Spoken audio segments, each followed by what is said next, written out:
All right, guys, we're back for round 18's review of the 2022 Supercoach season. As you can see, kind of a good score this week. It's probably about 3 weeks back with good scores. 2484. 2500 was obviously the goal, and it was looking pretty possible until Sunday. But there were some good scores that kind of leveled it out luck wise.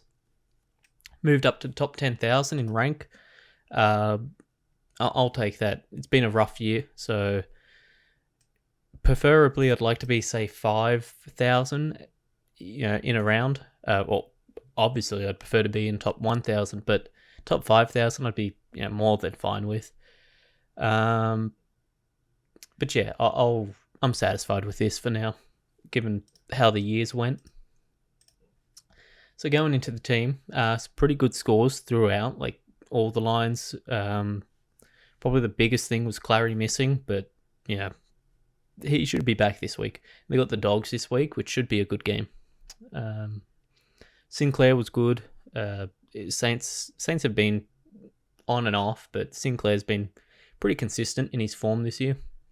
Sicily, again, it's between it's like Sinclair, Sicily, and was Tom Stewart for D1, but I think with Stewart being out so long, you can't really consider him for D1 now. So it's between them two. Doherty was good, not amazing, but he was good. I thought he was a little underscored. Hewitt was good as well. Probably, deserved the score. I wouldn't say there's any problem in that. Short finally tonned again after a couple of bad weeks. I think he's had 3 weeks of like 70s to 80s in the scores, so that's good to see him back at 100. And Crisper was all right. Nothing crazy. I didn't really get to watch that game, but he looked all right. Ware played, looked good, keeps his spot. I think he's constant in the team until next year. If there's 5 rounds left, he should be able to keep his spot. Like I said, Oliver missed. For the life of me, can't remember if it was a broken thumb or a injured finger or something like that, but something kept him out. He should be fine though. I don't think he's the type of player that a small injury, like a finger injury, is kind of big for a football player because they use their hands. But in itself, that sounds like football use hands. But yeah, he should be able to fight through it. Laird was great. I had the vice captain on him pretty much all weekend. There was never really a change there. As soon as it hit halftime, I was like, yeah, all right, I'm taking that. Took was fine. He was the captain option. But Laird was fine, so just went with him. Merritt, he's put up some really good games. I think I brought him in at 550, I want to say, maybe even less. What was he at? I brought him in this period, so say 520. That's insane value for someone like this. 530. I feel like this is about right. 530. That's still insane value. He's gone up. Probably after this week will be 100k, so I'll take that.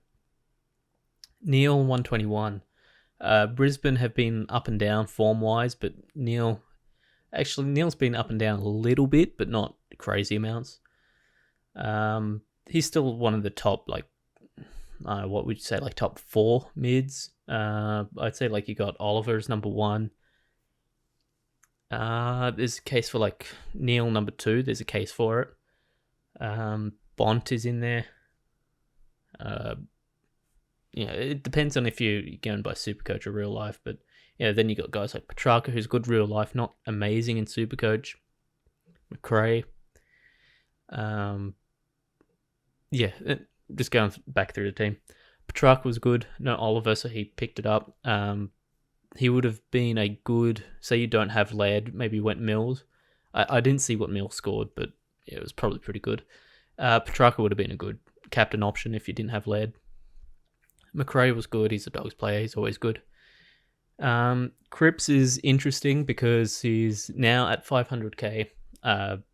Multiple bad scores week to week to week. he should be able to find some form. What is his run home? It's probably fast for me to just press on him. Okay. What is his run home? GWS, not amazing, but not terrible. Adelaide. Adelaide haven't been as much of a pushover. I mean, he has a 151 against them, so maybe it's not too bad. Brisbane's not amazing for a midfielder, neither is Melbourne. Collingwood's good, though. So 3 out of his 5 are relatively okay. But he's predicted to drop to 450. That's nuts. And he's almost 110 average still. So you could get a 450k 110 average. That's all right. And like that's it's not even good. Like most years we'd see 108 and that's pretty good. Nah, you need 120 plus. That's Carmichael played, Owens didn't. I thought Owens might actually get a second or third chance in the lineup, but didn't happen. Clark got dropped. That was coming. Actually, Clark did he get dropped the week before? I honestly can't remember. Witts was kind of bullied by Draper, gave up like goal of the year, which it looked like Draper grabbed it out of the ruck. I don't know if that's allowed, but yeah, it is what it is. It was still cool, so I'll take it. And I'm a person that screw the rules. If it looks cool, then let it go. Darcy was okay. I don't know what the ruck line is going to be next year. There is something we'll get into in a minute, and I think that could impact the rucks next year, but we'll wait and see. Bont was insane. Actually, easily his best game of this year.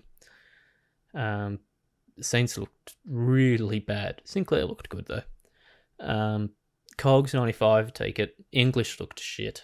I'm going to be honest there. He looked really bad. He looked kind like all the negatives you give him.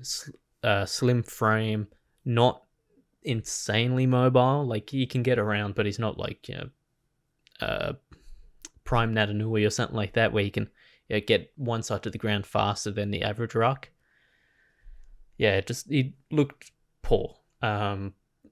He shouldn't continue this. He's shown enough form this year that I don't believe this to continue. Parker is a premium mid, so as a forward he's fine. Dunkley was fine, nothing crazy. Bont took like everything from this game. He had like all the touches, all the goals, everything. And then Heaney, back-to-back weeks with over 100, so I'll take that.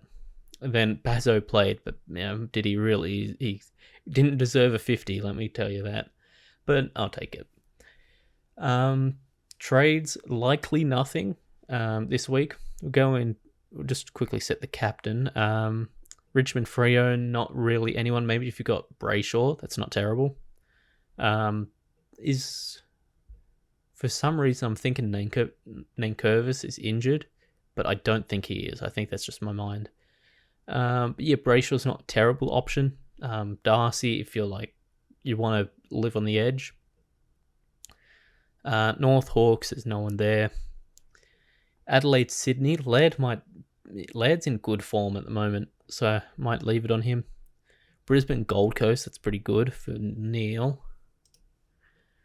And it turns out Essendon is the team to avoid, like a captain, because of Jai Caldwell's tag.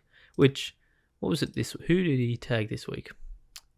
I think it was a combination of Took and Rao. He tagged both. That was, for some reason, it's working. I didn't think Caldwell was... Oh, pardon me. I didn't think Caldwell was too good a tagger, but yeah, apparently it's his new role. It's probably how he stays in the team with so many mids on that team. Maybe you go Merritt. Merritt's in great form at the moment against Collingwood, who's not amazing in terms of a defensive midfield. Maybe if you got Steele, but again, West Coast have been pretty good at limiting mids. So yeah, I'm thinking. Damn, they weren't on the same time. I'd want a Saturday and a Sunday game. I'm maybe into Oliver. We'll go with this for now. Actually, Sicily might not be terrible against North.